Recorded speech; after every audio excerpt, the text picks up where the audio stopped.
Hello everyone, I am Dr. Ankit Goel, NEET SS MCH Geology All India Rank 9. In this video, I am going to talk about the strategies, all the techniques which are required, all the resources which are required to qualify this NEET SS Urology exam in one attempt. So I'll start from the residency days. What are the things I followed? What are the things I did? What are the mistakes I made? And what you should not do? All the things I'm going to say so that you can get a good rank in your single attempt. If you're a first year resident, I would suggest don't study for your NEET SS exam. You're not supposed to prepare for your NEET SS during your first year of residency. If you're doing so, that's a big mistake. Don't do it. In your first year residency, just focus on learning the basic skills of surgery, focus on your ward, focus on the patients which are admitted in your hospital, read the cases, whatever are admitted in your hospital. You need time to get acquainted to the working culture. So no need to dedicate yourself for the NEET SS preparation from the first year of your residency. If you're doing that, please don't do it. There will be a lot of time after that. For the first year, dedicate yourself to the clinics, to the ward, and to your patients only. Even if you get time during your first year of residency, try to utilize that time in taking rest, in attending seminars, in attending lectures, maybe some conferences. So, no need to stress yourself excessively in the first year. There are already a lot of stress going on in every first year resident. So, don't put your extra academic burden on yourself. Just focus on whatever you are saying around yourself. All right. Then it is in the second year of residency, you start getting some time for yourself, you start getting some time for academic purpose. In the second year of residency, in most of the hospitals in our country, there is a rotational posting and you get exposure to the super specialty training. It is this time which you have to utilize both for the super specialty exposure as well as for your academic purpose. So that is the ideal time you should decide which super specialty course you are interested into. Some of us might be having a mindset from beforehand that I want to do this, but after the rotation posting, that might change. So make sure you give your focus to the rotation posting and decide which super specialty you are interested into. Second year of residency is also the ideal time you should appear for the MRCS exam. It is also the ideal time for you to write the part A of the MRCS exam. What I did was in the initial 6 months of the second year of exam, I collected all the materials I required for the MRCS exam and I prepared for that exam and appeared for the exam in the middle of my second year. I did not start my NEET SS preparation till the middle of my second year. I spent time in the wards, I spent time in the clinics, and then whatever time I got for academics, I read and I prepared for the MRCS exam. That's how my half of my second year went. After clearing the Part A exam in the month of January, what I did was I spent few months in preparing for the long cases. I would teach my juniors, I would teach my undergraduate students, and that's how I would develop my skills of presenting long cases and short cases for the practical exams as well as for the clinics. So that's how the practical aspect of the surgery got prepared for the last part of the second year. This teaching is also important in developing your communication skills, which is required in your Part B of MRCS exam. So what I did was towards the end of my second year, towards the early third year, I appeared for the Part B of MRCS exam. And after clearing the MRCS Part B, then I decided to start preparing for the NEET SS exam. It's only in the third year of MS that I decided to prepare for the NEET SS exam, right? If you're not preparing for the MRCS, you can start your NEET SS preparation much earlier. But NEET SS preparation does not demand so much of time. 6 months, 8 months, even maximum 12 months. You don't have to spend 2 years or more than that for your NEET SS preparation. What I did towards the end of the second year, I completed my MRCS. Now, towards the beginning of my third year, I started preparation for my NEET SS. Now, during these 2 years, I also attended a few case presentations and few poster presentations and all those. But in the final year, whatever time I got after the duty hours, I focused mainly on the NEET SS preparation. To speak, actually, I started the NEET SS preparation in the urology stream from October 2019. When I started the preparation, actually, we need direction to prepare. In the month of October, I joined the classes of concept and then I got some direction to prepare, especially in the urology stream. For a general surgery aspect, I have been studying on my own. I have been reading textbooks. I have been reading Bailey and Love. I have been reading topics from chapters from Sabiston. So these were the two main textbooks I used to follow. I never went into the depths of GI surgery from Shackelford or like Mango or other books like Shorts. So I never went into the depths of them. I mainly studied Bailey and Love and Sabiston whenever I got time during my residency. And for this urology classes, yeah, I got the notes of concept, and some parts of the notes were very good, and I used to follow them only for my preparation. I got handwritten notes of my own, and I would prepare from both the concept notes and my notes, and I would appear for the test which were in the concept app from the month of October till the month of March. That's how I went on to prepare. Whatever time I would get, I would prepare like this. Every day I would get around 2 to 3 hours. That's how I prepared. At the same time, postgraduate also has to manage the university exam, which is held in the month of March or April. Simultaneously, whatever time was left behind, every day 2 hours or 1 hour, I would study for the university exams. At the same time, that would also be required for the super specialty exam. Whatever Saviston or whatever Belly and Love I would read, that was also required for the SS exam. That's how the general surgery preparation went. For the urology preparation, as I said, I was reading my notes as well as the concept notes, and at the same time, whenever there was doubt, I would refer back to Campbell to add a few points on the notes whenever there was doubt. What I realize is practicing MCQs has been very important. What I would do is I would solve this textbook called Campbell Review 3 to 4 times. I have solved it from this month of November till the exam. I have done it 3 to 4 times, and at the same time, there was a book of Parag Gupta, and that book also has been very helpful. The quality of questions are very good. There might be some mistakes into it, but the quality of questions are very good. I would suggest go through the MCQs in the book. If you are not sure about the answer, you can at least know the question and refer back to the answer in the Campbell textbook. The answers, if you are not sure of the answers, all right. But if you are having any doubt, rely on the answer which is given in the Campbell. The second half of the book, which contains the one-liners, they are very helpful. They are very helpful, and most of them are correct. I would recommend to solve Paragupta.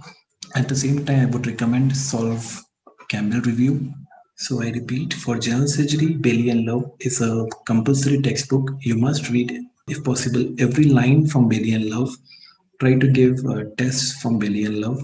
And for general surgery, Saviston also you have to read. There are a few topics from Saviston which are not covered in detail in Bailey and Love, so that has to be covered as well.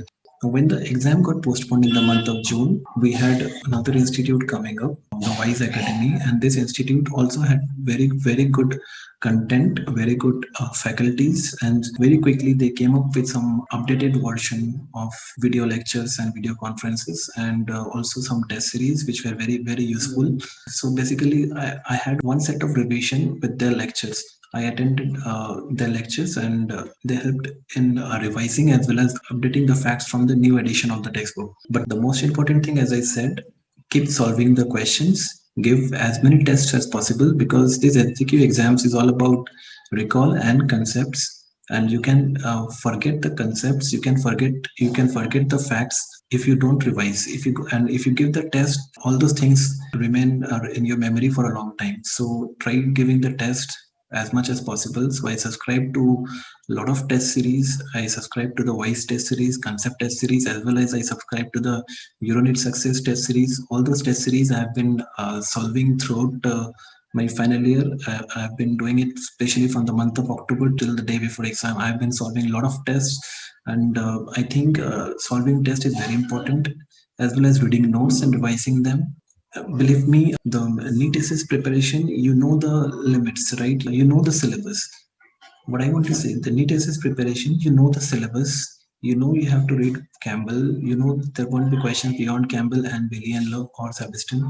For a NEET SS exam, you have to prepare the subject of your specialization in detail, as well as what you are targeting for. You should have basic concepts of them. In my year, 2020, the NEET SS exam, the subject of general surgery, they asked a lot in detail about the general surgery. They covered everything, every aspect of surgery. There is a misconception about general surgery that most questions are asked from general aspect and the GI surgery. General surgery does not include just GI surgery. Remember what this time there were questions from neurosurgery, plastic, and all super specialties. One or two questions were asked in the general surgery aspect as well, and it was a very balanced paper. So I would like to say that don't just focus on general surgery or GI surgery when we talk about the general aspect or the 40 questions of the general aspect. Read every aspect of surgery, give equal emphasis to every aspect, and know basic concepts, because there will be questions on concepts only, like what will be the next step of management. Once you give this exam, you will realize that the exam pattern has become more like an AIMS exam pattern. The one-liners are very few nowadays. The more questions are conceptual, so the pattern is changing. The more the concepts are asked, I think it is more easy for those who don't like remembering fact. Now, just a few words about how to perform in the exam. If you are opting, I would suggest that you should opt for only the specialty that you have prepared for, only for the super specialty exam you are prepared for. You have options of two subjects to appear for the exam, but I guess most of the candidates go prepared only for one subject. You can appear for the two subjects, but make sure when you choose a subject, if you are attempting for urology, if you are prepared for urology, the subjects usually come in alphabetical order, and I think the urology comes at the last. So maybe you might have to face the subject you are not prepared for before that, and that might reduce your energy before the urology question. So if possible, don't appear for the subject you are not prepared for. Then you get a 100 question. Try to answer as many questions as possible. Don't leave out any question. If possible, try to attempt all the 100 questions. If you leave out 5 or 10 questions, already there is so much competition. The chances of getting a good rank comes down. Secondly, the more tests you give before your exams, the more practice you have done before the exams, the better it is, because the questions are nowadays becoming lengthy. So you need time to practice as much as possible so that you can finish it on time. I think the general surgery paper was very lengthy in my exam. The urology were also very much clinical, but still there were at least few one-liners in urology. But in general surgery, there were, everything was concept based and long questions. So I would recommend practice, practice, and practice. Revise your notes, revise the notes whatever you have, and just stick to one note. If you're unable to decide like whether to follow concept notes, whether to follow Wise Academy, I would recommend, if you're unable to decide, just follow whatever you feel like, whatever you have started preparing, just follow that institute. Every institute has its own pros and cons. Every institute is good, every institute has good results. So just follow whatever you have already started, stick to that. Or if you want, you can have all of them. Time management, as I said, with your residency in your final year, that's the time when you should focus maximum time to your NEET SS preparation. After your duty hours, after your duty hours, whatever time you should get, you should focus on your NEET SS preparation. So if you are willing to do publications, you can go for it. You can attend seminars, you can go for conferences, but whatever you do, you have to manage time for your preparation. You can go for it publications and still have time for your NEET SS preparation. As I said, NEET SS preparation does not demand a lot of time. Now, if we talk about Campbell Urology, there are few chapters in Campbell Urology which has to be read, like the Uroanatomy, the Physiology, the Urobasics, the first few chapters of Campbell, the first 18 chapters from the new edition and the 11 chapters from the previous edition. Those contains very high yielding topic, and preferably one should read them because questions are asked from there. And as I said, once you keep solving the tests, once you keep solving the Campbell review, you will realize how the questions are framed from those Eurobasics chapters. Read those chapters from Campbell very well. So you don't have to read the pediatric urology in detail from the Campbell. Just stick to the notes, whatever notes you have, just stick to them. Also, you don't have to know the urodynamics in detail. There is a lot of things in urodynamics or neurourology. It's not possible to read everything. So just stick to the basics of them, attend the classes, whatever basic thing they tell you, I think they will suffice. Apart from that, keep adding as you give tests, keep adding after that. So that's all I wanted to say about the preparation strategy. You can have your own preparation strategy. You can study at your own pace. No need to compare yourself with anyone. All that you have to do is set a time limit, at least 1 month or 2 months before exam, when you should stop reading new things and keep revising things from the notes. That is the time when you should stop. You should keep your limit. don't add new things after the time limit, but study at your own pace. This NEET SS exam is not that hectic, is not that stressful like your previous exams. If you have cleared your NEET PG exams, you can easily clear your NEET SS exam. Keep your focus. If you're working somewhere, you don't have to leave your job. You can keep working and study for your exam. And if you are a final year resident, just whatever time you get after your duty hours, focus on the studies. Avoid everything, every distractions, at least for 6 months or 1 year. You will definitely get a good rank. Thank you so much. Thanks to everyone who have guided me throughout this journey. Thanks to the concept team. Thanks to Wise Academy, the Euroneet Success team. Thank you everyone who have guided me in my preparation. I wish I can help you in every possible way to the upcoming Euro aspirants. I wish you find this video useful, and if there is any other suggestion you require, let me know in the comment section. Thank you so much for watching.